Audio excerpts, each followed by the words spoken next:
Aleluya. Vamos a ver la Biblia, hermanos, en Efesios capítulo 4, una vez más.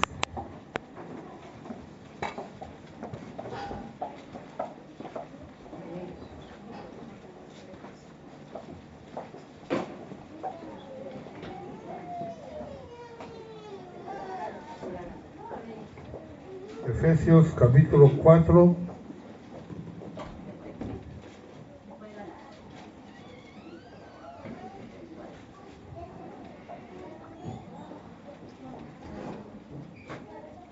Y vamos a leer el versículo 10 al versículo 15. Amén. Dice la palabra: el que descendió es el mismo que también subió por encima de todos los cielos para llenarlo todo.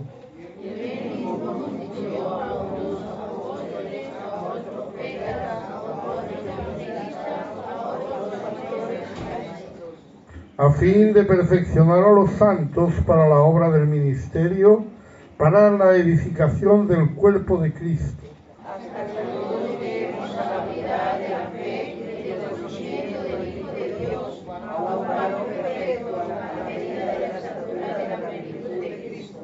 Para que ya no seamos niños fluctuantes, llevados por doquiera de todo viento de doctrina, por estratagema de hombres que para engañar emplean con astucia las artimañas del error. Sino que siguiendo la verdad en amor, crezcamos en todo en aquel que es la cabeza, esto es Cristo. Amén. Gloria al Señor. Pueden sentarse, hermanos. Vamos a hablar hoy de otro don ministerial, el don de evangelista.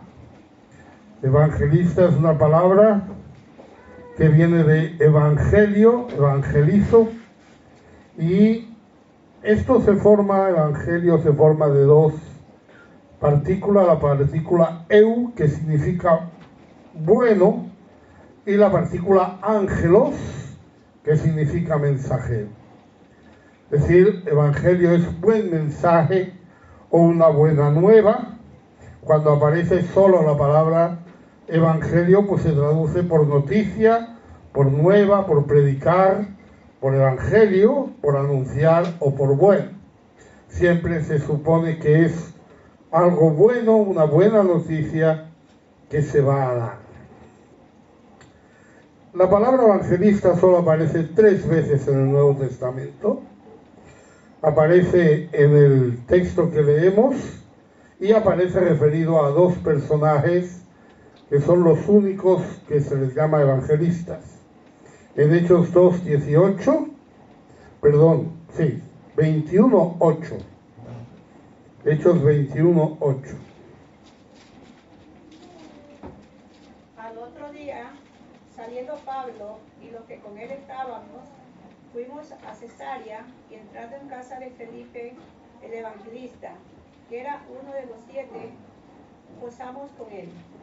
Felipe era evangelista, y el otro personaje está en 2 de Timoteo 4:5.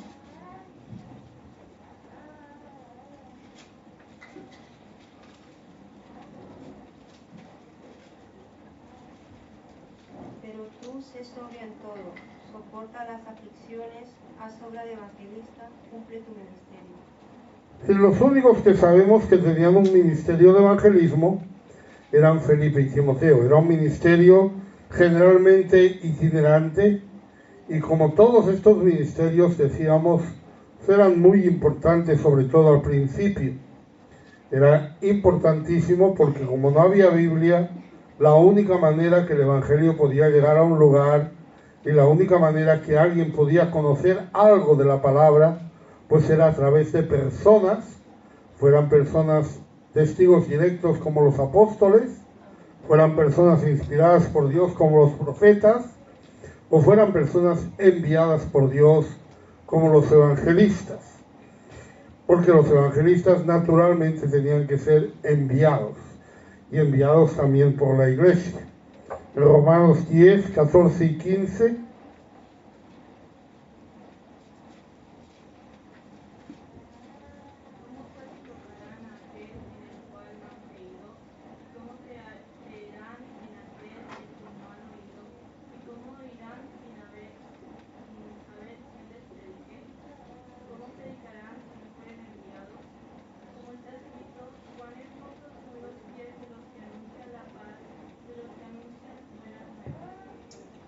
¿Cómo irán sin haber quien les predique? ¿Y cómo predicarán si no fueren enviados? Hay un mandamiento, pues, en la Biblia de ir a predicar. Ese mandamiento es importante. En Marcos 16, 15 y 16.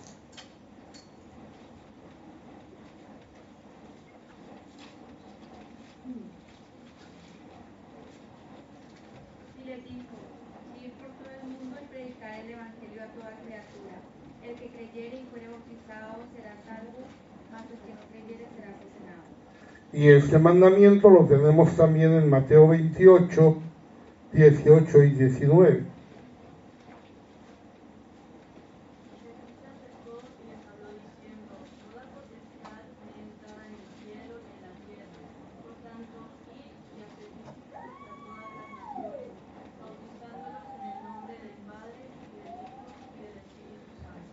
Amén. Entonces podemos examinar un poquito estos mandamientos. Podemos ver algunos datos importantes aquí para entender un poquito cuál es la misión de la iglesia. Nosotros nos damos cuenta que tal vez cuando el Señor envió a la gente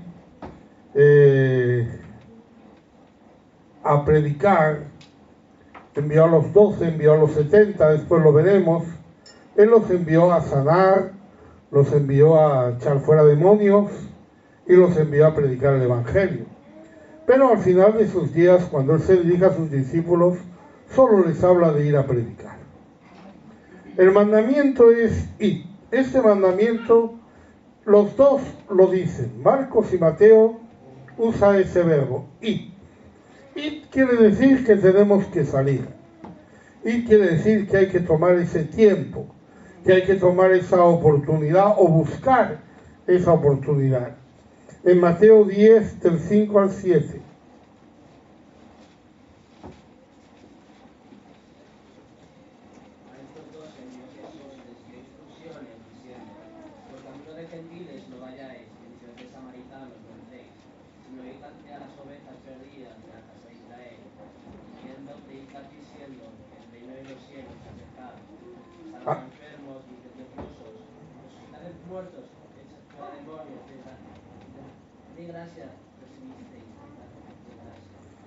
A estos 12 envió Jesús y yendo,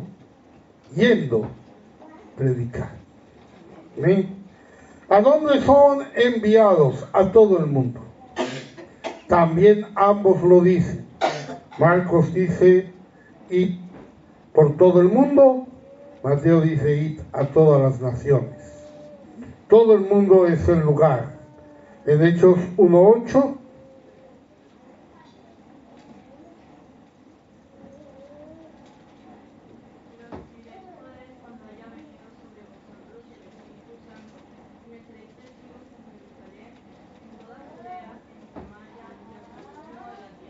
Hasta lo último de la tierra. Todo el campo es el lugar, todo el mundo es el lugar donde nosotros debemos predicar, donde debemos ir, donde nos debemos mover. Vuelvo a decir que nos está pidiendo que vayamos, no que nos esperemos a que vengan, sino que vayamos. Y hay que ir aquí a predicar. Dice Marcos, id por todo el mundo y predicad el Evangelio. Un mensaje que busca una decisión, que busca generar una inquietud, una obra de evangelismo. Es el sembrador que sale a sembrar. Sembrador que sale a sembrar es consciente que no todas las semillas van a dar fruto. ¿Y qué hace? Dice, pues no vale la pena sembrar. Lo que hace es sembrar más semillas todavía. Lógico.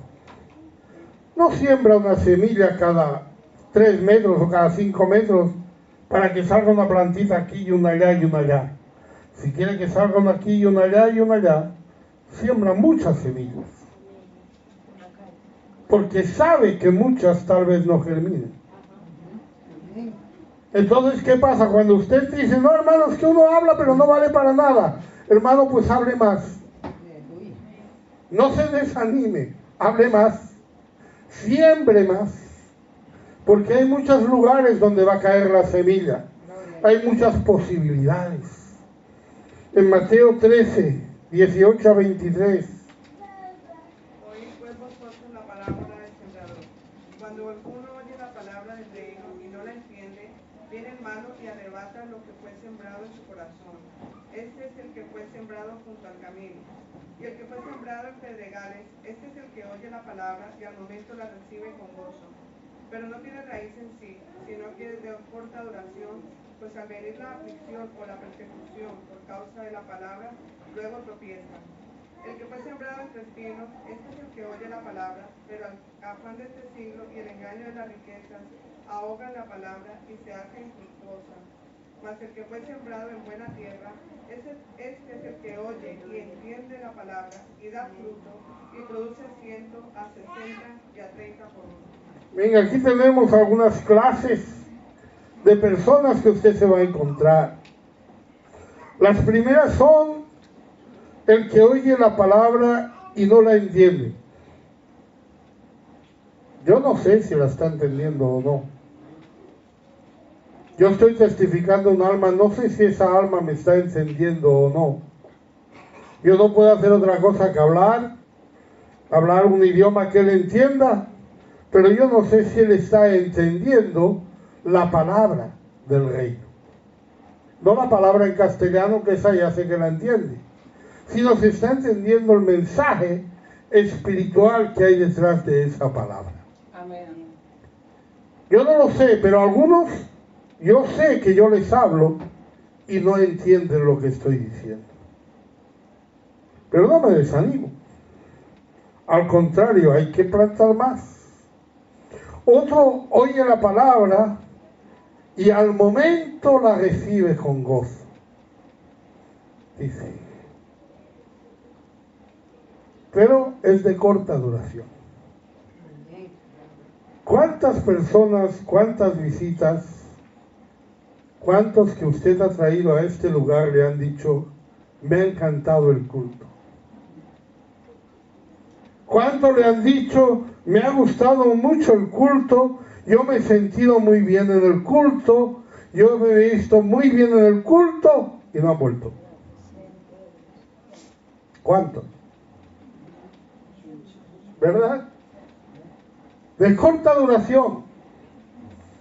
De corta duración. Reciben la palabra, pero tiene corta duración.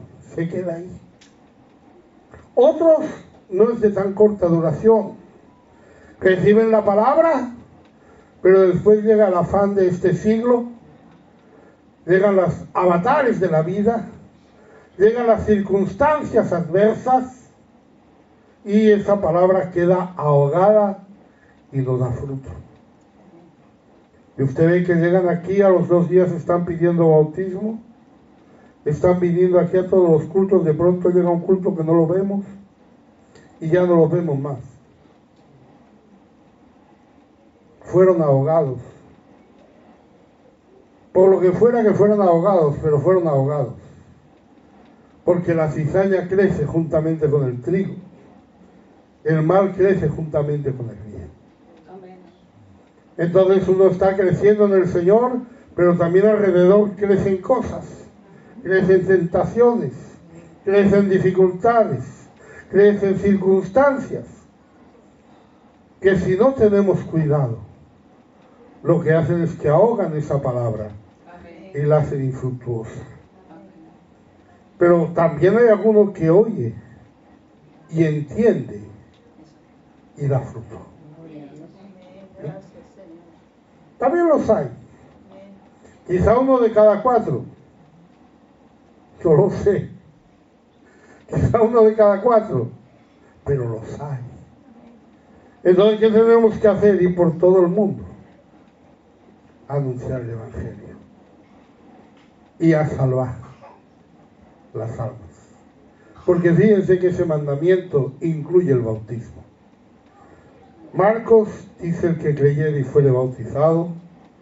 Mateo dice, haced discípulos a todas las naciones, bautizándolos. ¿Sí?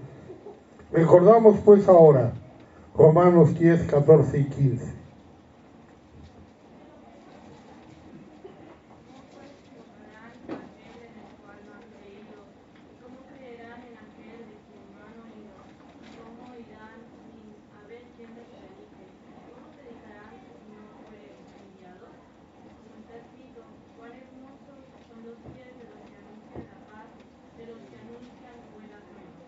Qué hermosos son los pies de aquellos que salen, que van, que buscan a las almas para hablarle la palabra. Cuán hermosos son los pies. Mateo dice que deben bautizarles y enseñarles. Pero eso de enseñarles ya no es labor del evangelista, ya es labor de la iglesia.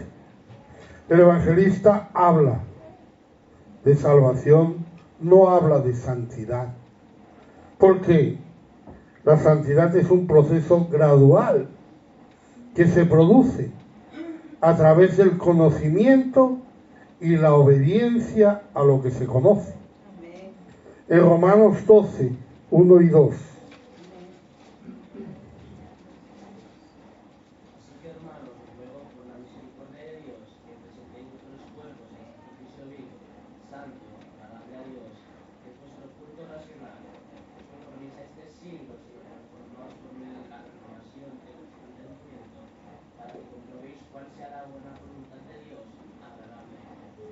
Algunos están esperando una transformación de parte de Dios. Algunos están esperando que un día se levanten por la mañana y ya no tengan ganas de pecar. Algunos quieren que un día se levanten por la mañana y ya sean distintos a la mañana anterior. Pero la palabra de Dios nos dice que nos transformemos ¿cómo?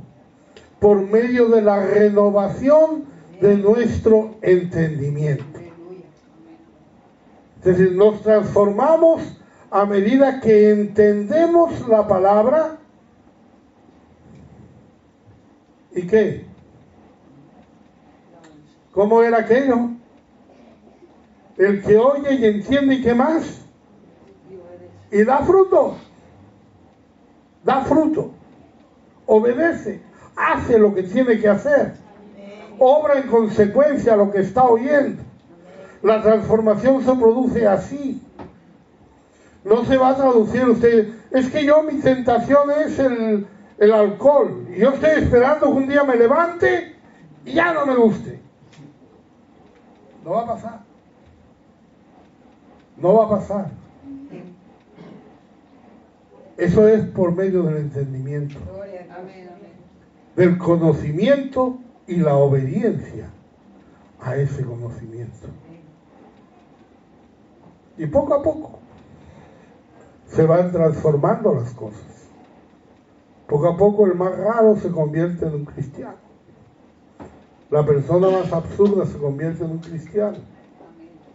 Poco a poco va dando testimonio. Aquí hay muy buenos testimonios, hermano. Y yo les digo, todos tienen buen testimonio porque todos tienen algo bueno.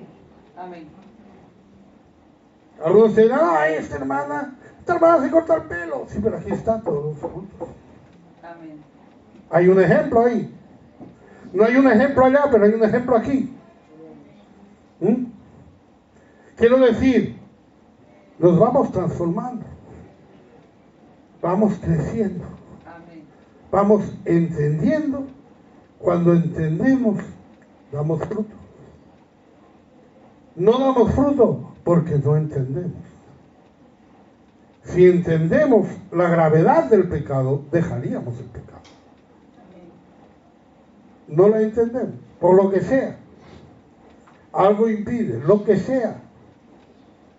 Pero en todo caso, esa es la finalidad, no del evangelista, sino de la iglesia. Para eso están los pastores y maestros. El evangelista solamente va a llegar hasta el bautizándolos. hasta la preparación, hasta el momento que esa persona va entrando. Y otra cosa importante que quizá no se sabe, siempre están predicando como acabo de predicar yo, mal, usando estos textos del evangelismo para la iglesia. Esto no se le dijo a la iglesia, esto no se le dijo a la multitud, eso no se le dijo a todo el mundo, eso se le dijo a los 11, a los apóstoles, no a los demás. ¿Qué quiero decir con esto? ¿Por qué digo esto? Porque esto se le dijo a personas preparadas. Se le dijo a personas que habían estado con Jesús 3 años, que habían sido instruidos, que habían sido practicantes. En Lucas 9, 1 y 2.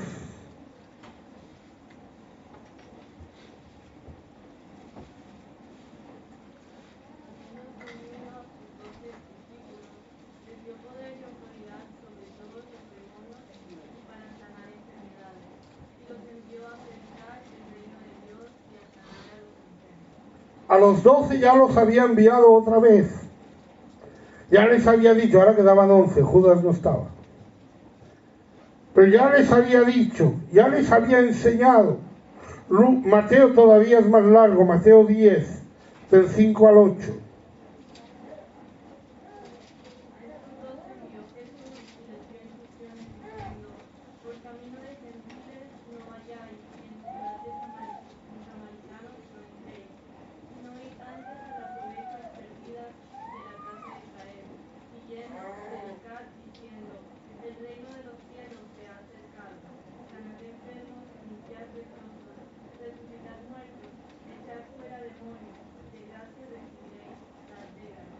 Estos 12 son los que reciben el mandamiento de ir y predicar a todo el mundo.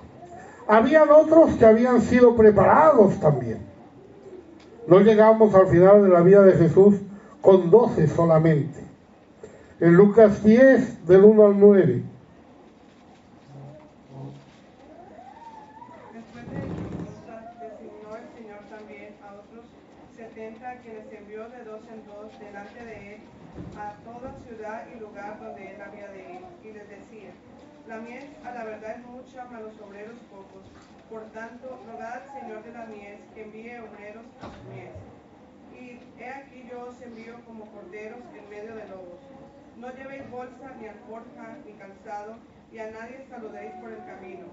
En cualquier casa donde entréis, primeramente decid: paz sea a esta casa. Y si hubiera allí algún hijo de paz, vuestra paz reposará sobre él, y si no, se volverá a vosotros. Y posad en aquella misma casa, comiendo y bebiendo lo que os den, porque el obrero es digno de su salario. No os paséis de casa en casa. En cualquier ciudad donde entréis y os reciban, comed lo que os pongan delante, y sanad a los enfermos que en ella haya, y decidles: se ha acercado a vosotros el reino de Dios. Miren qué diferencia hay entre estos 70 y los 12. A los 70 los envía de 2 en 2. A los 70 los envía delante de él.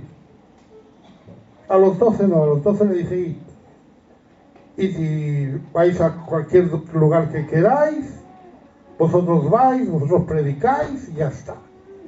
Los 70 van de 2 en 2. Los 70 van a las casas. Ellos van a ser aceptados en sus casas, porque en ese tiempo los hoteles o las pensiones, las posadas, eran más bien lugares de prostitución que lugares para descansar. Entonces normalmente pues había un gran movimiento, era muy importante tener hospitalidad. Las casas solían tener lo que se llamaba un aposento alto, con una entrada independiente, donde las personas podían subir a dormir o podían subir a pasar una noche si les hacía falta.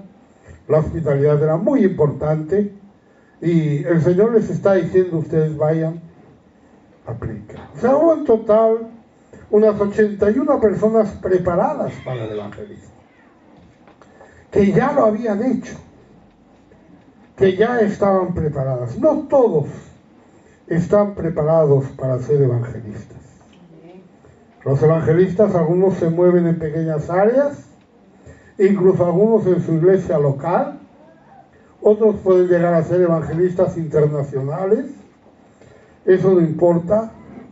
A menudo el llamado de evangelista se combina con otros dones, como sanidad o expulsión de demonios, o discernimiento de espíritus, según la necesidad, porque ya hemos dicho que los dones espirituales son dados por Dios según su voluntad y según la necesidad.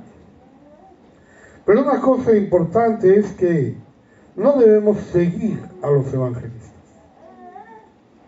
Y yo lo digo porque hoy se usa esa palabra. Yo sé que es en un sentido figurado, pero cuando uno sigue las páginas web de la gente. Bueno, tenemos que olvidarnos de los nombres de los evangelistas. No seguimos a los siervos, seguimos a Dios. Si usted está pensando, a mí el que me gusta es este y este otro no me gusta, usted está actuando carnalmente.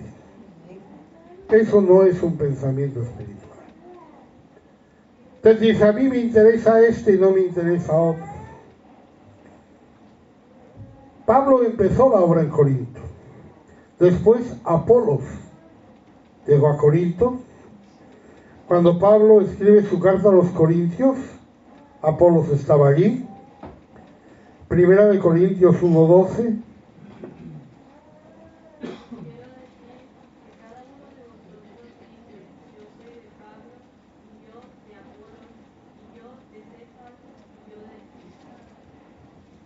Esa división en Corinto, ese favoritismo, ¿sí?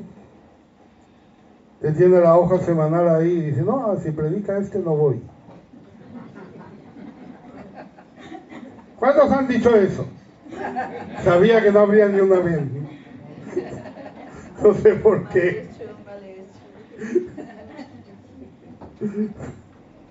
A lo sumo alguno ha dicho, ¡buah! Predica este. Pero ha venido. Gloria a Dios. Bueno, la iglesia, la carta a los Corintios se escribe en respuestas a problemas de la iglesia de Corinto. Y uno de los problemas de la iglesia de Corinto era ese, que se fijaban en el hombre. Se fijaban en la persona. Y al final había como esas discusiones así innecesarias en las que uno decía, a mí el que me gusta es Pablo. No, pues yo veo que Apolos tiene más labia. No, pero no me digan que Pedro es el que el Señor le dijo que sobre esa piedra. ¿Ah? Incluso alguno, fíjense algo, algunos decían, no, yo no soy ni de Pablo, ni de Apolos, ni de Cefas, yo soy de Cristo. Ese era el que estaba más orgulloso todavía que los demás. Porque ahora mucha gente dice eso, ¿verdad? ¿Usted qué iglesia es? No, yo soy del Señor. Yo no soy de ninguna iglesia, yo no tengo ninguna etiqueta, yo no estoy en ninguna denominación, yo soy de Dios. Pues eso también es carnal. También es carnal, porque Dios usa los ministerios. También es carnal. Mire cómo les habla 1 Corintios 3, del 4 al 6.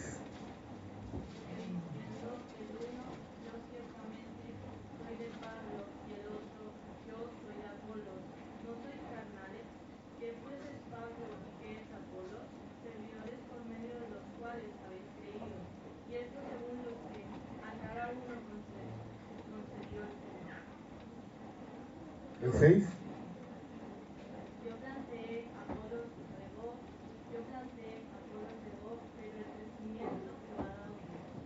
Diciendo el uno, yo ciertamente soy de Pablo, y el otro, yo soy de Apolos, que no sois carnales. Eso es carnalidad, hermano. Eso no es espiritualidad. Eso no viene de Dios, eso no viene del Espíritu. Eso viene de la carne. Tengamos cuidado. Porque esa tendencia existe. Y a veces cuando usted le dice, va a predicar fulanito en la convención, usted entra en las redes a ver cómo predica el fulanito. Vamos a ver cómo es este hermano. Oye, hermano, yo vi una predicación de este hermano.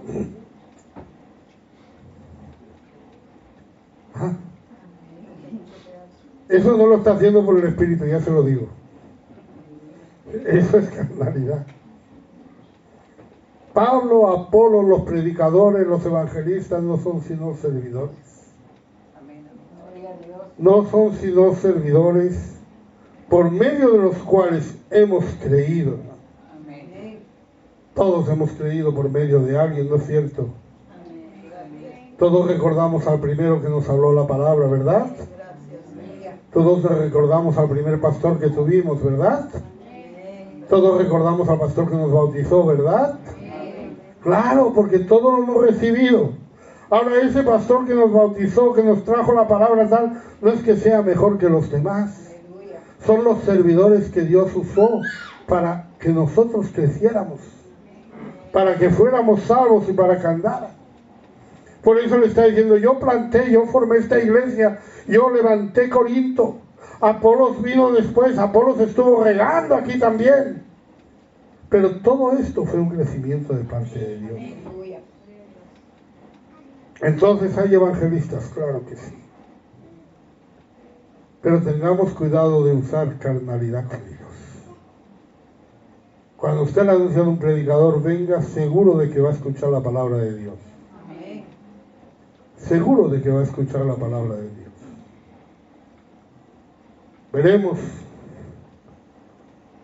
a veces actitudes que no nos van a gustar, actitudes carnales, actitudes más o menos sectarias. E incluso hay una actitud sectaria que decía, yo soy de Cristo. Ahora es muy popular esto. La gente le parece que así es más espiritual. Pues no, yo no soy de nadie, yo soy de Cristo. Pero Cristo usa los ministerios, usa evangelistas, usa pastores, usa hermanos. Y usted está aquí gracias a ellos. Cuando yo hice el cuestionario para ser reconocido como pastor por la organización, ellos me preguntaron cuántas almas había llevado el Señor. Y yo lo dejé en blanco.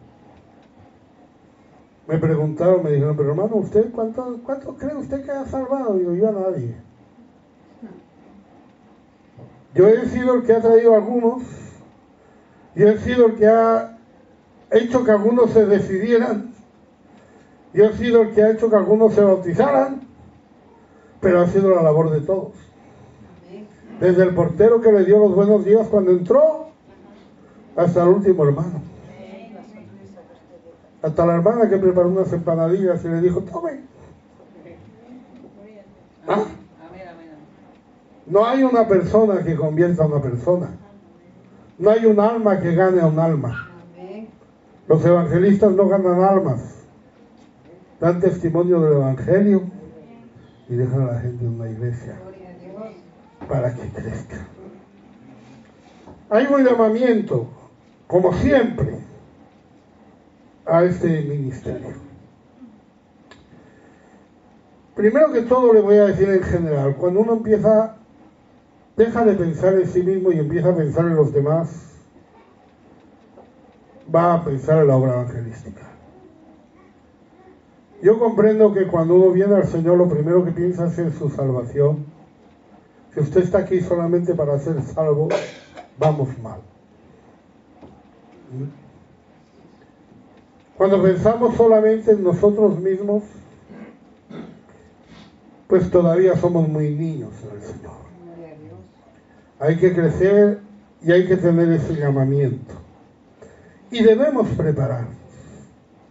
Felipe es llamado el evangelista, pero él no comenzó como evangelista.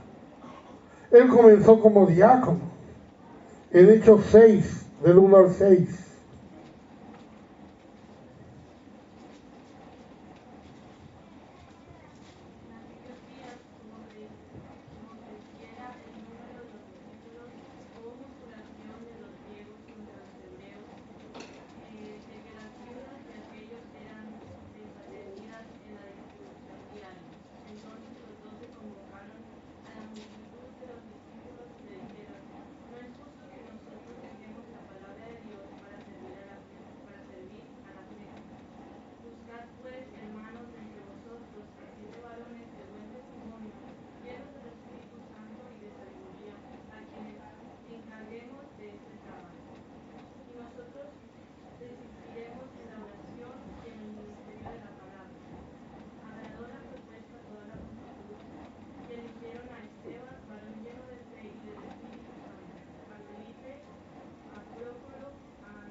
Así empezó Felipe.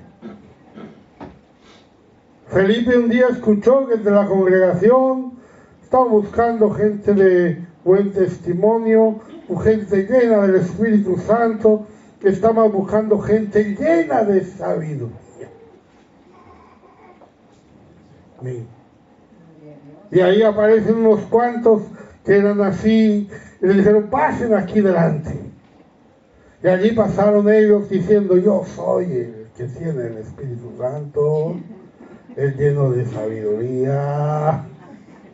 Yo tengo un testimonio que ni te imaginas. A mí me van a poner de presidente de Europa. A servir a las mesas. A servir a las mesas de camareros.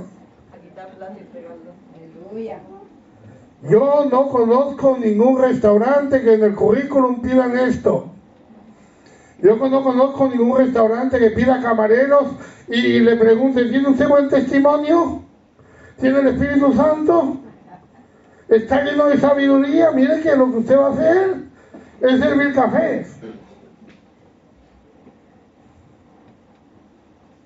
Pero para el más pequeño servicio a la iglesia hace falta. Y Felipe empezó así. Acabó de otra manera. Ya les digo, ya lo sabe. Pero Felipe empezó ahí. Felipe no dijo, oh, yo soy evangelista, me voy a evangelizar. Envíenme por ahí. No, Felipe empezó sirviendo las mesas. Hay que prepararse, hermano. Porque uno dice, a mí lo que me gusta, fíjense ese detalle, lo que me gusta es evangelizar. No está aquí para hacer lo que le guste. Amén. Tiene que prepararse para hacer las cosas. Tiene que prepararse para lo que le guste si quiere, pero tiene que haber un tiempo de preparación. Felipe empezó como diácono. Antes siquiera del diaconado, él tenía que tener buen testimonio. Una buena reputación delante de los hombres. Él tenía que ser lleno del Espíritu Santo. Tenía que estar ungido delante de Dios. Y él tenía que estar lleno de sabiduría, conocedor de la palabra de Dios. Que eso no lo iba a aplicar en ese momento, claro que no, porque para servir a las mesas no hace falta nada de todo eso. Pero para servir a la iglesia sí. ¿Qué hablamos de Timoteo? El otro evangelista. Este era hijo y nieto de mujeres creyentes, pero estuvo sirviendo en la iglesia de Listra y de Iconio por tiempo. Pablo visitó Listra en el primer viaje misionero y Timoteo se convirtió ahí. En el primer viaje misionero lo visitó a la ida y a la vuelta. Listra. En el segundo viaje es que toma a Timoteo. La epístola se escribe sobre el año 61. Más de 13 años convertido tenía Timoteo cuando se le dirige la epístola. Seguro que más de 13, probablemente más de 15. Cuando le dice que nadie tenga un poco tu juventud, algunos piensan que Timoteo era un chavalín de 17 años. Llevaba más de 15 años convertido. En la iglesia primitiva nadie accedía al pastorado hasta los 30 años. No habían pastores jóvenes. Y si Timoteo tenía 29 o tenía 31, se hubiera considerado joven. Pero no joven como nosotros hoy consideramos joven. Pues nosotros hoy consideramos jóvenes y decimos, tiene 18 años, pero nadie tenga poco en tu juventud. ¿Le ha dado tiempo a un chico de 18 años a prepararse? ¿Ha podido servir a la iglesia local? ¿Se ha podido preparar para un ministerio? En Hechos 16, 1 y 2. Después llegó a Derbe y a Listra, y aquí había allí cierto discípulo llamado Timoteo, hijo de una mujer judía creyente, pero de padre griego. Y daban buen testimonio de él los hermanos que estaban en Listra y en Iconio.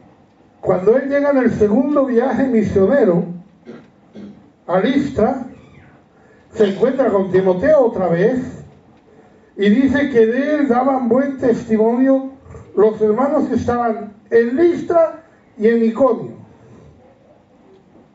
O sea, se había creado una reputación en la iglesia porque había estado sirviendo en Listra y en Iconio. Le conocía.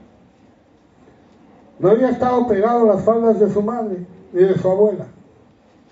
Él había estado trabajando para el Señor en su iglesia local antes de ser evangelista. Si quiere tener un ministerio tiene que prepararse y esperar ese llamamiento. Algunos me preguntan, ¿cómo sé yo que hay un llamamiento? Yo le voy a dar 3 claves. Le voy a decir 3 cosas, no es que sean las únicas ni nada, pero que son importantes. Están en el Salmo 90, 16 y 17.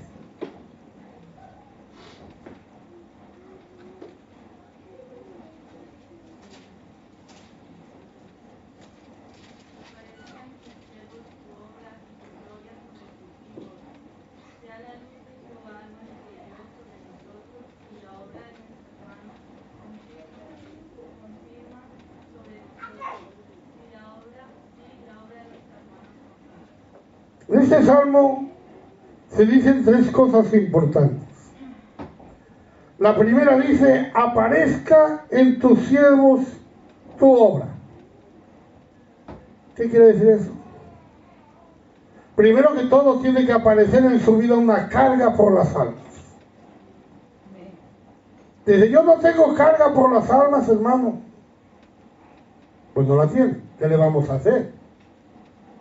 Seguro que por más que le predique, las almas se pierden, que se van al infierno. Usted no por eso le va a entrar una carga. No por eso se va a sentir mal. Pero usted le puede pedir, Señor, dame carga. Dame carga por las almas. No tiene que darle cargos, tiene que darle cargas. ¿Ah? Lo primero dice, aparezca en tus siervos tu obra. Debe aparecer. Si todavía no ha aparecido en su vida, pídaselo al Señor. Pídaselo al Señor. Ore, porque eso significa que estamos dormidos. Ayer nos predicaba de esto. Eso significa que estamos dormidos. Que nos hemos quedado con el mandamiento allí escrito en la Biblia, en un cuadrito que tenemos en la pared y en el portal de nuestro portal de Facebook. Y ahí está el mandamiento. Estamos dormidos. En Efesios 5:14.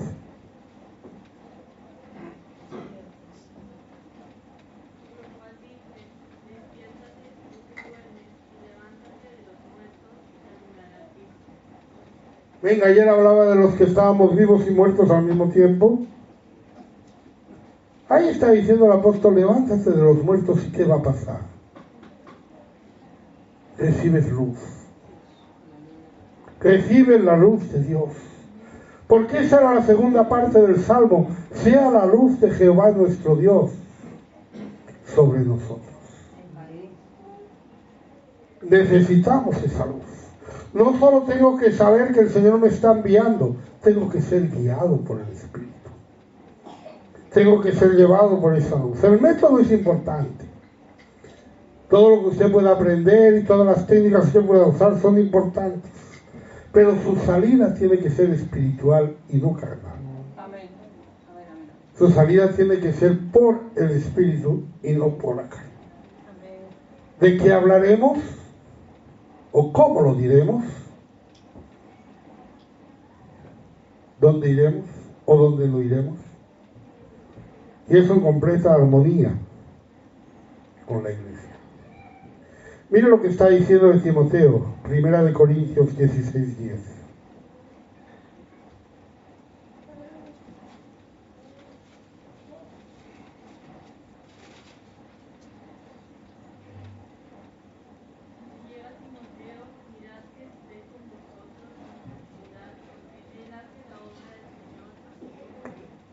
Él hace la obra del Señor, así como yo, dice Pablo.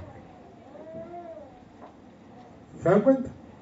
No era que Pablo le dictara, no era que Pablo le pasó unos estudios para que diera, no era que Pablo le estaba diciendo lo que tenía que decir ni a quién tenía que ir. Era que los dos tenían el mismo maestro y los dos tenían el mismo espíritu. Entonces Pablo no está diciendo, a veces Timoteo hace las cosas como yo. Bueno, Timoteo no es como yo porque él no es apóstol, pero también es muy bueno, recíbanlo. No. La luz tiene que estar sobre mí. No sobre mi pastor, no sobre la gente, sobre mí. Que se pueda decir, cada uno que va a un devocional, cada uno que va a predicar, cada uno que va a testificar, va a hablar así como yo. Amén. Diría Pablo. Y por último, que era la tercera cosa que veíamos en el Salmo, la obra de nuestras manos confirma. Gloria a Dios. Amén. La obra de nuestras manos confirma.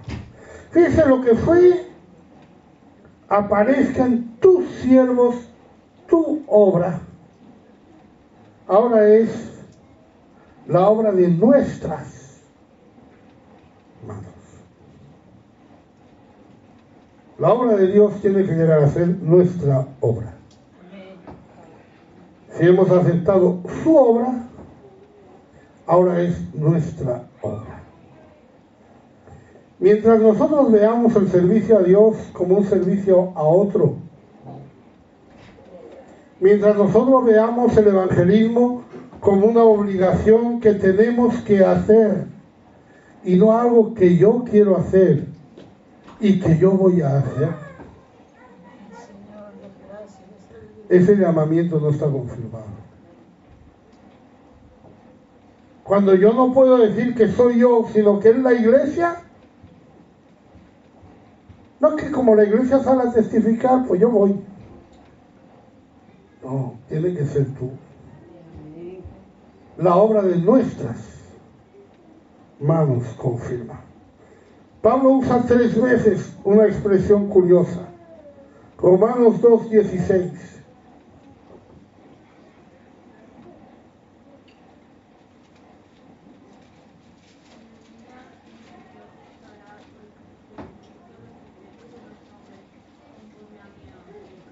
¿Conforme a qué? A mi evangelio. Pablo, ¿será el evangelio de Dios? ¿Será el evangelio de Jesucristo? ¿El evangelio es suyo? ¿El evangelio de Dios? No estoy diciendo mi evangelio. Mi evangelio. Porque ahora ya es la obra de nuestras manos. Ahora ya lo que yo estoy haciendo ya no es lo que hacen otros, porque cuando lo hacían otros yo los perseguía y los mataba, pero ahora lo hago yo, y esa es la obra de mi evangelio. La misma expresión la tiene en Romanos 16:25.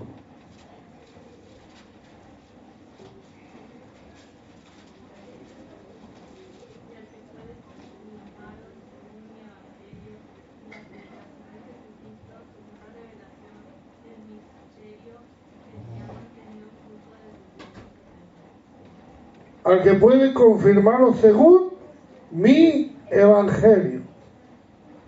Es mi evangelio, es nuestra obra, pero va a confirmarse. Alguien va a confirmarla.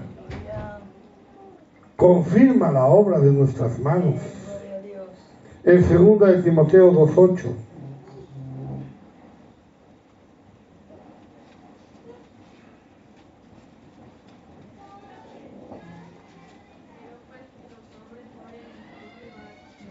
Segunda de Timoteo 2:8. Segunda de Timoteo 2:8. Acuérdate de Jesucristo, del linaje de David, resucitado de los muertos conforme a mi evangelio. Conforme a mi evangelio. Qué hermoso eso, ¿no? Qué bueno cuando el Evangelio deja de ser el mensaje de otro y es mi mensaje. Es mi buena nueva. Es la buena noticia que yo voy a dar. Y esa buena noticia la tengo yo. Yo tengo una buena noticia para dar y la voy a dar. Y yo le voy a dar la buena noticia a alguien y el Señor va a confirmarla. La obra de nuestras manos confirma. Aparezca en los siervos tu obra. Sea la luz de Jehová sobre nosotros. La obra de nuestras manos confirma. Estamos hablando de un llamamiento a un ministerio. Los dones ministeriales son personas constituidas. Son como oficios, como profesiones, como algo a lo que alguien se va a dedicar, algo a lo que va a dedicar su vida. Pero en realidad, hemos dicho muchas veces, todos somos llamados a servir. Amén. ¿Qué quiero decir con esto? Que también los dones ministeriales responden a una necesidad que persiste hasta hoy. No persiste en una medida ministerial, en una medida de la iglesia, en una medida mundial, pero sí persiste en una medida personal. Hay una obra personal de servicio a Dios. Por ejemplo, hablamos de apóstoles. ¿Quién tiene llamamiento de apóstol? ¿Quién quiere ser apóstol? ¿Cuál es el ministerio del apóstol? El apóstol, dijimos, es uno enviado. Enviado por primera vez, decíamos, a una nación, le llamamos apóstol. Pero hermano, usted es el enviado también. Es el enviado por primera vez a su familia. Es el enviado por primera vez a su colegio. Es enviado por primera vez a su trabajo. Es enviado por primera vez donde quiera que usted esté. Porque usted llega a sitios donde nunca se ha predicado el Evangelio. Sea el apóstol de ese lugar. ¿Ah? Yo soy el apóstol de mi calle. ¿Ah? Hay un ministerio personal. Claro, eso no es un ministerio, ¿no? Usted no ponga ahí en su tarjeta fulanito apóstol, no. Pero el ministerio que dijimos que significa el servicio sí es necesario. Ya no les hablo del profeta. El profeta es la palabra ungida de Dios, y ya hemos visto que están las tres clases de dones: en los dones espirituales, en los dones ministeriales y en los dones de servicio. Hemos estudiado ya los dones espirituales, hemos estudiado ya los ministeriales y estudiaremos los de servicio, pero ya ve que en cualquier área se le puede llamar profeta. Ahora, los primeros apóstoles y profetas del primer siglo, del primer tiempo de la iglesia, forman el primer fundamento de la iglesia. Son los que forman el fundamento sobre el cual nos edificamos. En Efesios 2:20.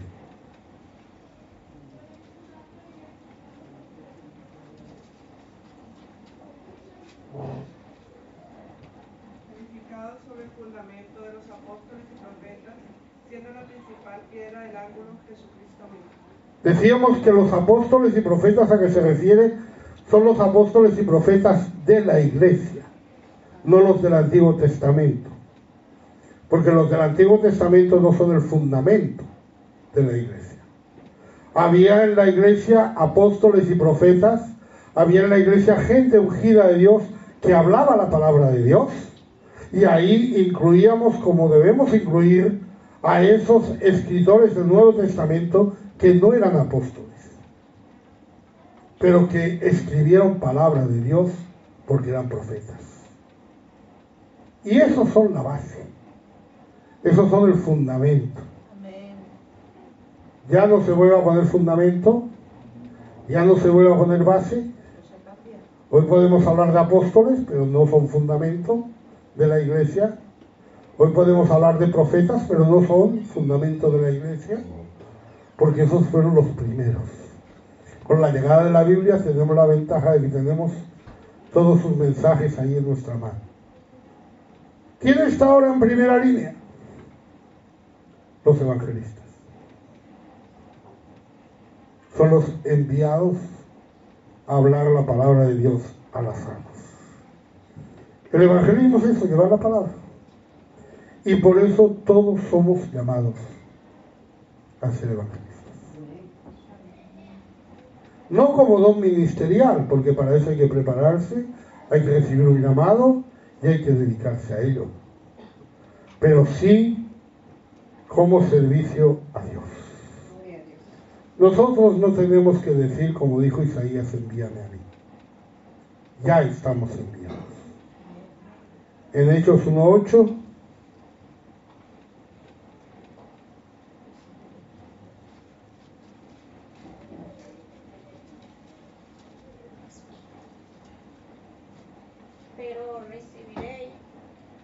pero recibiréis poder cuando haya venido sobre vosotros el Espíritu Santo, y me seréis testigos en Jerusalén, en toda Judea, en Samaria y hasta lo último de la tierra.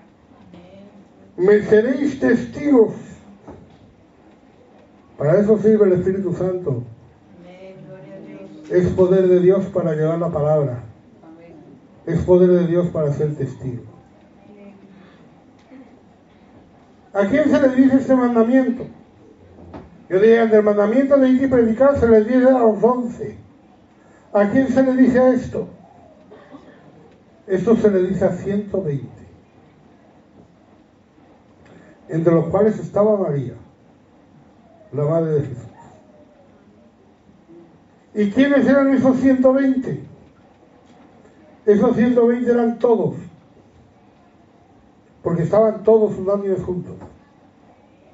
Eran todos. Jesús tuvo ministerio, sanó un montón de gente, no sabemos cuánta. Hizo milagros, no sabemos cuántos. Jesús tuvo multitudes que le apretaban alrededor de él, pero en el aposento alto solo habían 120. Solo 120 personas, pero la Biblia dice que estaban todos. Porque no importa el número. Los que están ahí, esos son todos. No importa el número. No, hermanos, no son todos, porque el Señor apareció una vez a 500 hermanos juntos. ¿Dónde están los 500 hermanos juntos? No, todos son los que están ahí, en la brecha. Los que están esperando, los que están buscando, los que están orando. Ahí están todos. Y a esos todos se les dijo que recibirían el Espíritu Santo y serían testigos.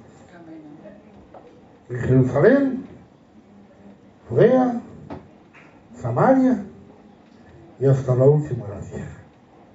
Aunque no seamos evangelistas, debemos evangelizar. Hermano, si usted no tiene todavía esa carga en su vida, órele al Señor. De verdad, órele al Señor. No se conforme.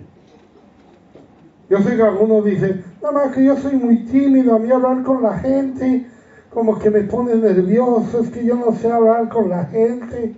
Mentira. Usted con la gente habla de fútbol y discute y se pelea. No diga que no sabe hablar con la gente. Cuando tiene convicciones, habla. Cuando le importan las cosas, habla. Cuando se mete con su familia, habla. Cuando su jefe se mete con usted, habla. Y dice, no, es que yo no me atrevo, es que yo un desconocido, hablarle a un desconocido. Usted le hablaría a un desconocido si estuviera convencido. Ahora, esa convicción no va a venir porque usted quiera o porque yo quiera. No va a venir porque usted sepa o no sepa. Usted tiene que decir, Señor, que aparezca en mi vida esta hora. Si usted dice yo soy tímido, dígale, Señor, quítame esta timidez de encima. Porque yo sé que esa timidez no viene del Espíritu Santo. No viene del Espíritu Santo. También le digo, no viene del diablo. Tampoco, también se lo digo. No se preocupe que no que esté endemoniado. Pero no viene del Espíritu Santo. Dígale al Señor, Señor, que aparezca. Que yo llegue a tener tanta carga por la gente. Que le hable a la gente. Amén. Que yo pueda ver esa oportunidad, hermano. Porque muchas veces nosotros nos escudamos detrás de tantas cosas, de tantas excusas, que no ponemos para las cosas del mundo. Porque cuando estamos convencidos de algo, nosotros defendemos. Y lo hablamos. Pero todas las cosas requieren una preparación antes de hacerlo. Te dice que le gustaría traer una tortilla de patatas para compartir, pero que no sabe hacer tortilla de patatas. Hermano, aprenda en su casa, haga tortillas de patatas, pruébelas.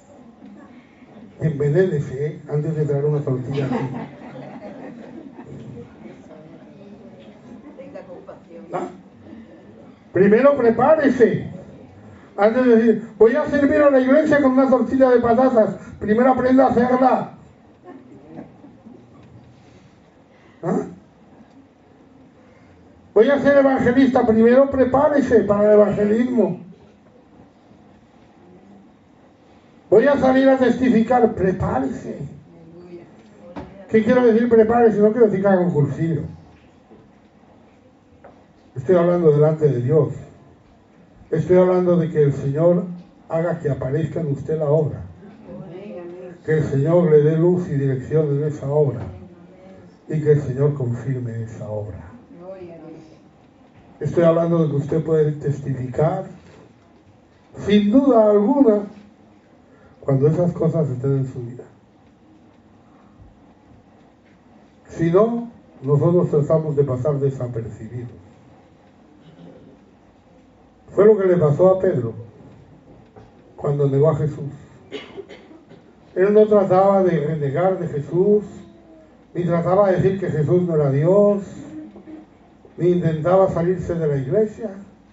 Él solo quería pasar desapercibido. Cuando le dijeron, tú eres uno de ellos, él dijo, no, yo no. Que yo estoy muy calentito aquí al lado de este fuego, y si soy uno de ellos me voy a tener que ir de aquí a pasar frío.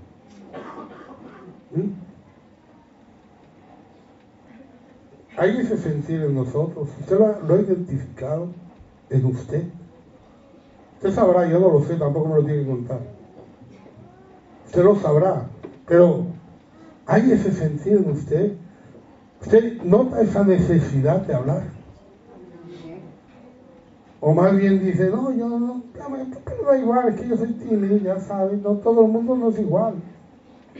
Cada uno es como es. A mí que me cuesta hablar con la gente. Oremos al Señor, hermano. Yo le pido eso, hermano. Órele al Señor, porque evangelizar es lo primero. Es un gozo cuando usted convierte un alma, cuando un alma viene a la iglesia, que usted ha evangelizado, cuando ese alma se convierte al Señor. Eso es un gozo. Pero sobre todo, eso es lo que el Señor espera de usted. Que sea testigo. Para eso le dio el Espíritu Santo. Aleluya. Vamos a ponernos en pie, hermano. Vamos a cantar. ¿Están contentos? ¿Por qué? ¿Por una calabacera?